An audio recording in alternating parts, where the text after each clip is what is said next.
Hello there, welcome to our channel tutorial video again. Hope you are doing fine. I'm back with another tutorial video, and today I'll be showing you how to delete a conversation on Facebook. And now without further ado, let's dive right into the video.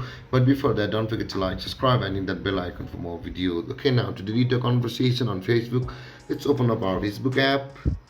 And after opening our Facebook app, let's go to our Messenger.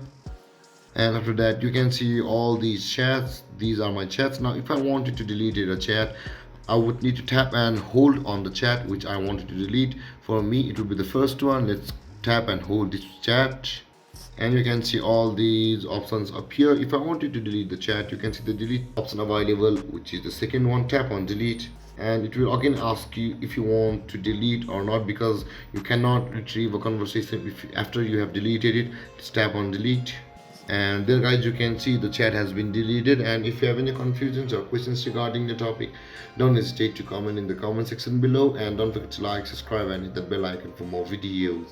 Thank you for watching guys. Peace.